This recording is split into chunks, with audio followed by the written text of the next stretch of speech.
Whatever you're doing right now, stop. Whatever you're doing right now, stop. If you just happen to click on this video for no particular reason and you really don't watch any of my videos, this is going to be the most important one I've made yet.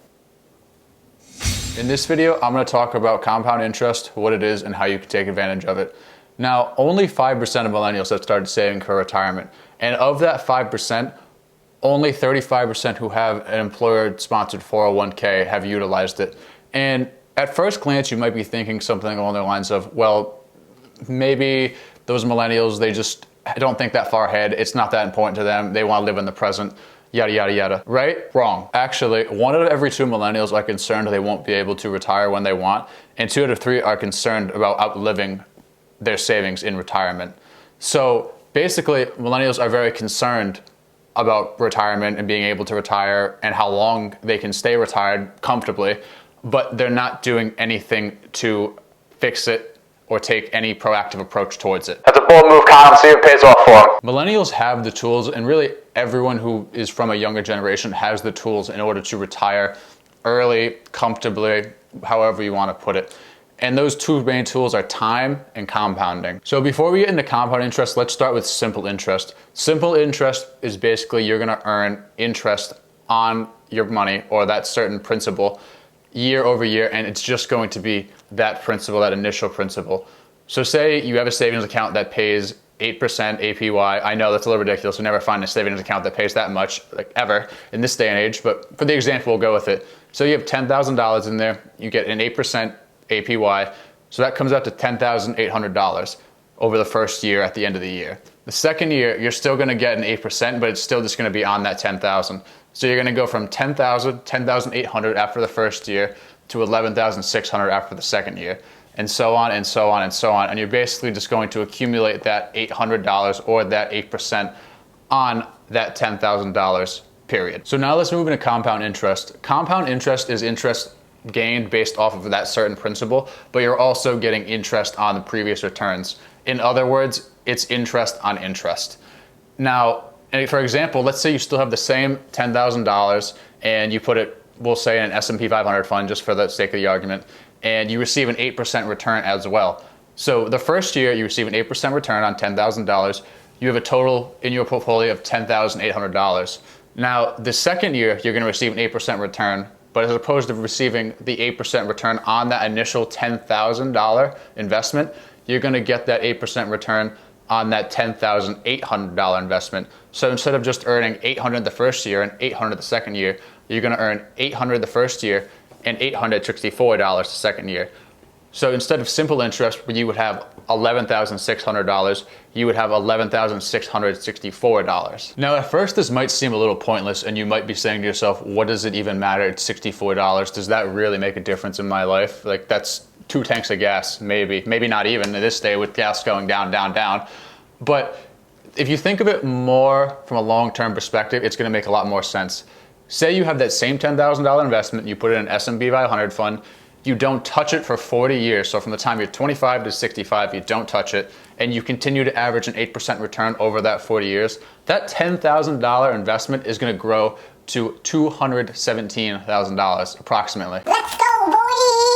Now let's say you have the same scenario, same $10,000, same 8% return, same time, 40 years, but instead of just leaving it and not touching it, you add $1,000 a year to it. That's less than $100 a month. That return that was $217,000 is gonna more than double, and your portfolio is gonna be worth almost $500,000. This is gonna be better when you're younger because your portfolio is gonna have more time to grow. Say instead of 40 years, you took 37 years. So same exact thing, $10,000, a $1,000 annual contribution, 8% return averaged. Just those 3 years, your portfolio is gonna go from about $500,000 to $390,000 just by missing those 3 years. Now, what happens if you waited 5 years instead of 3? That portfolio is gonna go from $500,000 to about $330,000.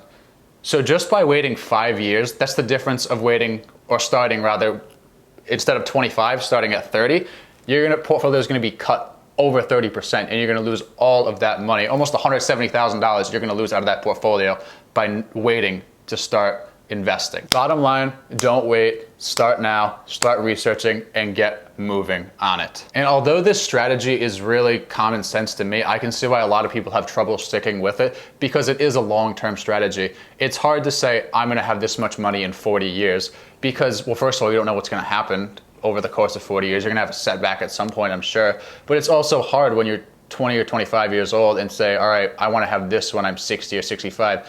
You might not be thinking about life when you're 60 or 65, or how life's gonna look when you're 60 or 65 rather.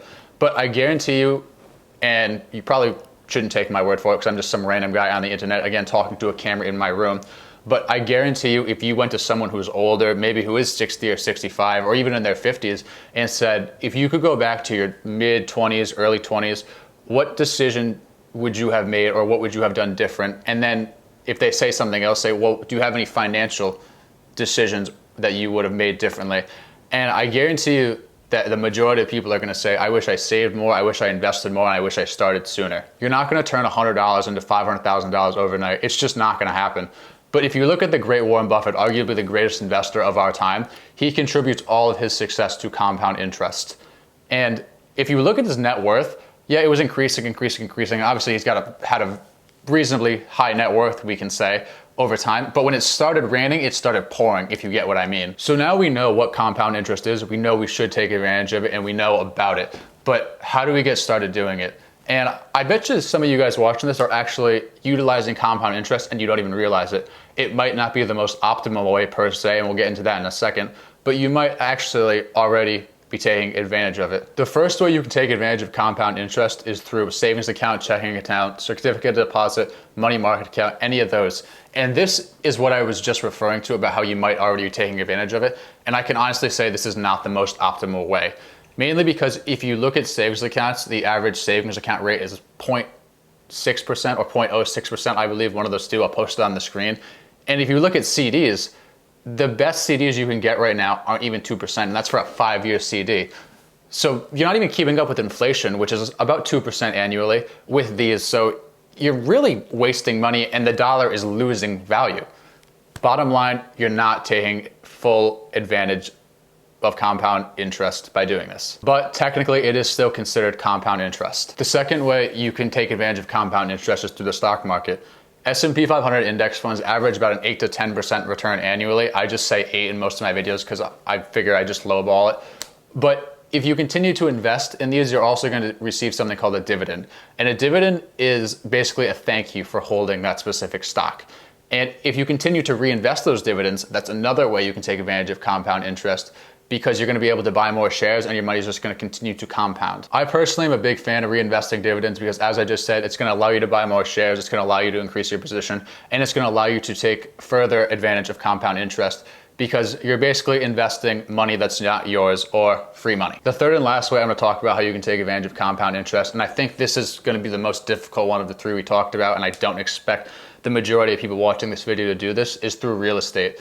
Now, you can do this through flipping houses or even investing in rental properties, but the majority of people aren't going to do this because there's a lot of that goes into it. Real estate investing isn't as simple as it seems. It's not like a bank account, which I'm sure everyone watching this video has a bank account of some sort, or stock market investing, which you can literally log on to Webull or you can log on to any platform right now and just start investing in stocks and ETFs and indexes immediately. There are more things that you can use to take advantage of compound interest, like, for example, starting a business.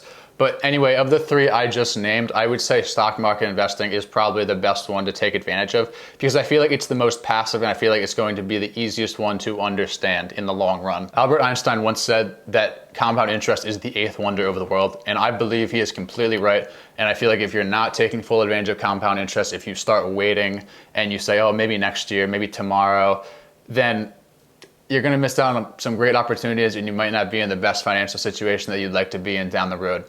That's going to be it for this video, guys. Like, comment, subscribe, let me know what you thought. And actually in the comments, let me know what type of compound interest is your favorite type, more so how you take advantage of it.